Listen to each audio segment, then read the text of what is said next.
Good morning students, welcome to physics class. ये video 12th Hindi medium वाले बच्चों के लिए है।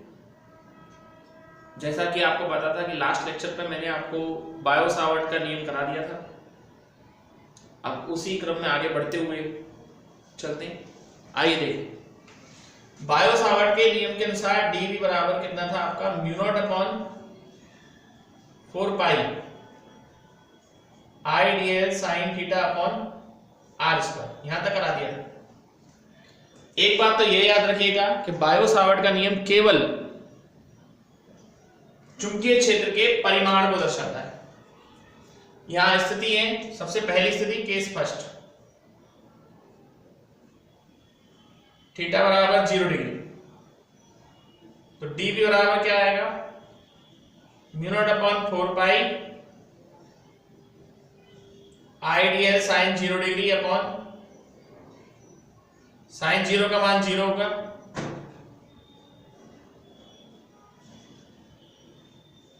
IDL upon R square. नहीं, साइन 0 का मान 0 होगा तो सब कुछ 0 हो जाएगा। यानी इस स्थिति में चुंबकीय क्षेत्र गति ही नहीं होगी, मतलब चुंबकीय बल क्षेत्र पे बल ही नहीं लगेगा, चुंबकीय क्षेत्र ही नहीं होगा। अगर कोई आवेशित कण या धारा की दिशा और अल्पांश की दिशा एक ही होगी तो कोई बल नहीं होगा। ठीक है, आगे देखिए केस सेकेंड,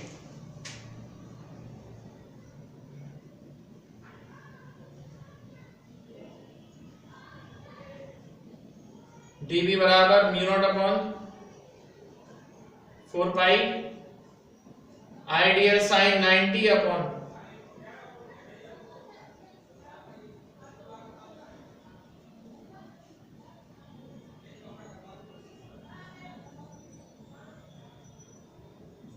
सबसे ज्यादा होगा मैक्सिमम।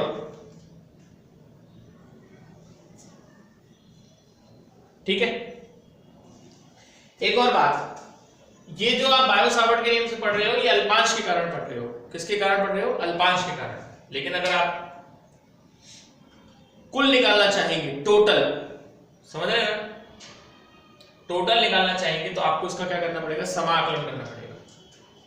तो कुल चुंबकीय क्षेत्र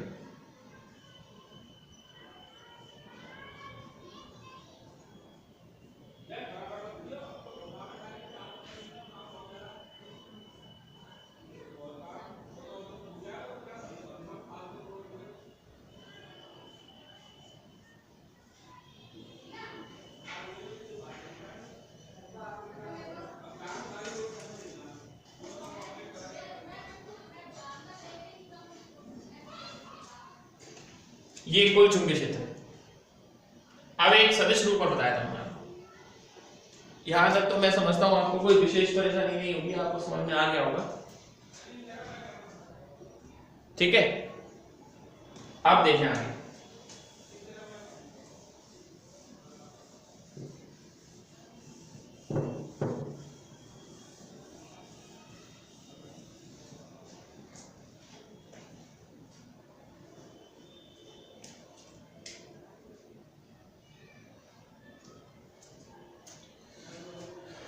देखिए,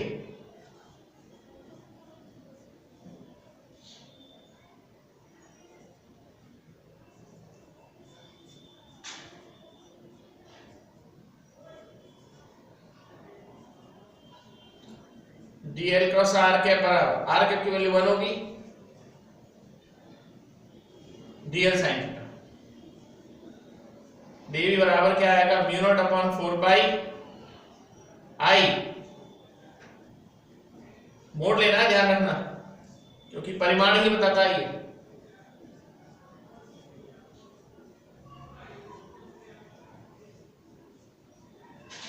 आर के बराबर mod R vector upon mod of R, mu naught upon 4 pi I DL vector cross R vector upon R. ये सदिश रूप है बच्चों, ये सदिश रूप है बायो सावर्ट के नियम का।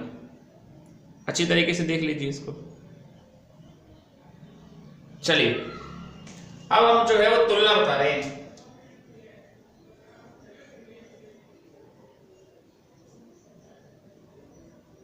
बायो सावर्ट के नियम और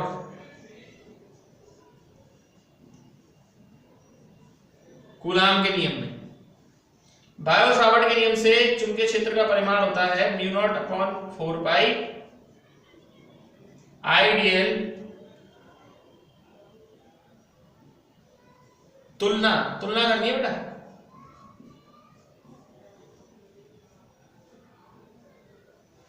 ठीक है, और 1/4 pi epsilon naught Q upon R square. तो सबसे पहले तो ये बताना है क्या क्या चीज इसमें समान है।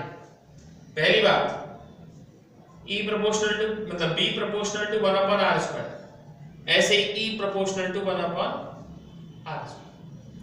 यानी बायो सावर्ट का नियम और कूलाम के नियम से विद्युत क्षेत्र दोनों ही आपके जो है वो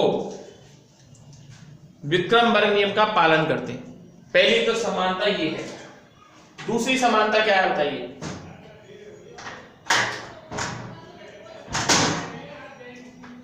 ठीक है,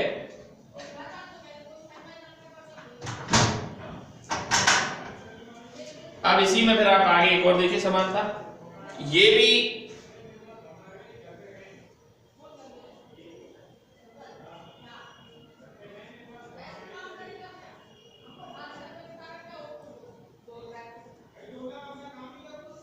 अध्यारोपण के सिद्धांत को कार्य करता है।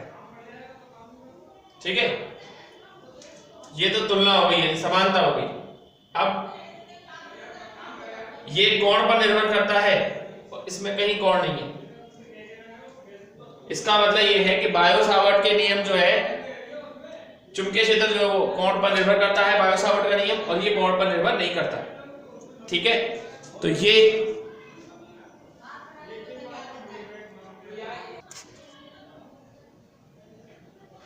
ठीक है, तो एक तो ये कोण पर निर्भर करता है, ये कोण पर निर्भर नहीं करता। एक और बात, ये एक अदिश राशि है आवेश, ये आवेश से उत्पन्न होता है विद्युत क्षेत्र, और चुंबकीय क्षेत्र एक सदिश राशि आइडियल से उत्पन्न होता है। ठीक है, ये अदिश राशि से उत्पन्न होता है, ये सदिश राशि से उत्पन्न होता है। ये बात है, ये समानता और थोड़े से उनमें अंतर है। अब देखिए, जो अगला जो टॉपिक है वो मेरा है, अगला जो मेरा टॉपिक है वो हालांकि हटा दिया है चैप्टर में से, मतलब चुंबकीय क्षेत्र की दिशा। अब चुंबकीय क्षेत्र की दिशा के दो नियम तो मैं आपको बताऊंगा, क्योंकि उनके बिना इस चैप्टर में काम चलेगा नहीं। एक है दाएं हाथ के अंगूठे का नियम। देखो, इस नियम के अनुसार इसका उपयोग हम कब करते हैं? सीधे धारावाही चालक तार में। अगर कोई धारावाही चालक तार सीधा है, सीधे धारावाही चालक तार के कारण चुंबकीय क्षेत्र का परिमाण ज्ञात करने के लिए दाएं हाथ के अंगूठे के नियम का उपयोग किया जाता है। दाएं हाथ के अंगूठे के नियम के अनुसार यदि अपने दाएं हाथ के अंगूठे को इस प्रकार व्यवस्थित करें धारा की दिशा में, तो मुड़ी हुई उंगलियां चुंबकीय क्षेत्र को व्यक्त करेंगी। अंगूठा धारा की दिशा में, मुड़ी हुई उंगलियां, अगर ये उंगली अंदर जाएंगी तो क्रॉस, बाहर आएगी तो डॉट।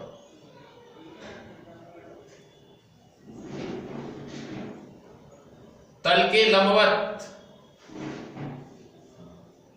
भीतर, तल के लंबवत बाहर। ये दाएं हाथ का अंगूठे का नियम सीधे धारावाही चालक तार के उपयोग में लाया जाएगा। दूसरा है दाएं हाथ का नियम।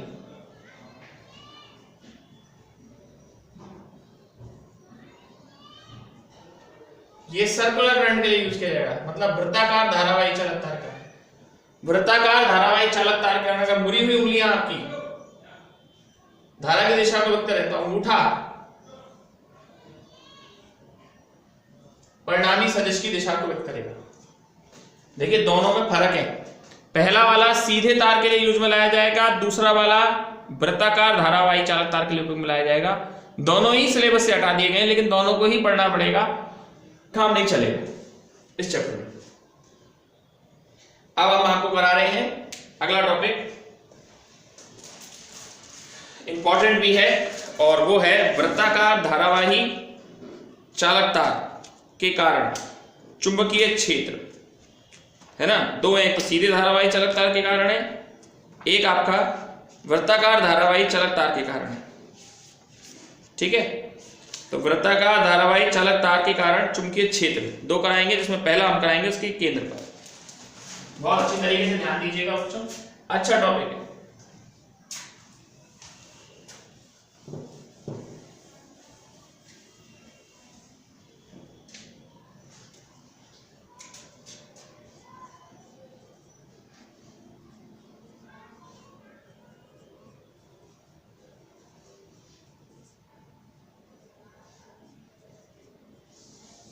वृत्ताकार धारावाही चालक तार के कारण, वृत्ताकार धारावाही चालक तार के कारण चुंबकीय क्षेत्र।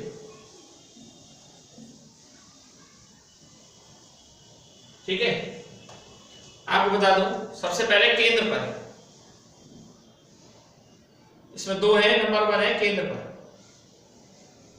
मान लीजिए एक धारावाही चालक तार है, इसमें कितनी धारा प्रवाहित हो रही है, आई धारा प्रवाहित हो रही है। ये इसका केंद्र है, इसकी त्रिज्या है कैपिटल आर। हम ये मान लेते हैं छोटे छोटे अल्पांशों से मिलकर बना है, ऐसा ही एक अल्पांश डीएल है, अल्पांश की और धारा की दिशा एक ही आएगी इसमें। तो अल्पांश के कारण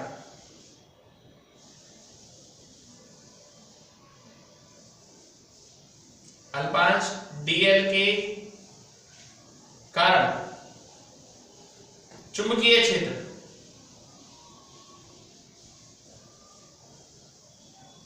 dB बराबर μ0/4 I dl sin theta upon r square.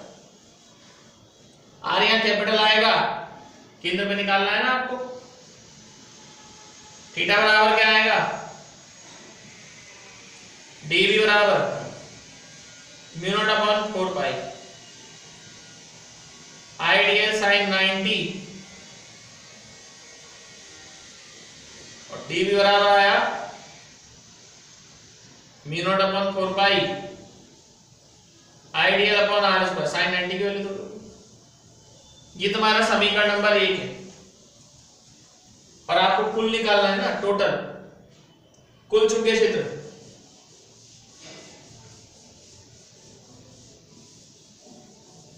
तो आप इसका क्या कर दीजिए, समाकलन कर दीजिए।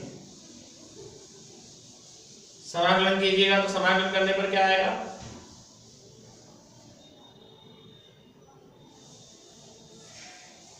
आइडियल अपॉन आर स्क्वायर, तो μ0/4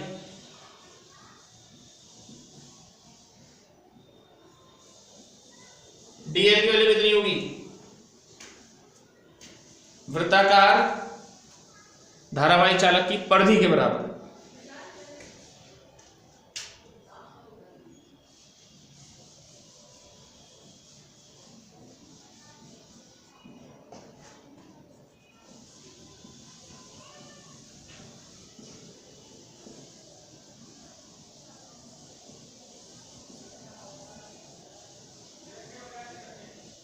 μ0I/2r। यदि फेरों की संख्या n है, μ0Ni/2r। फेरों की संख्या अगर n है तो b बराबर μ0Ni/2r। आसान है, ज्यादा हार्ड नहीं है।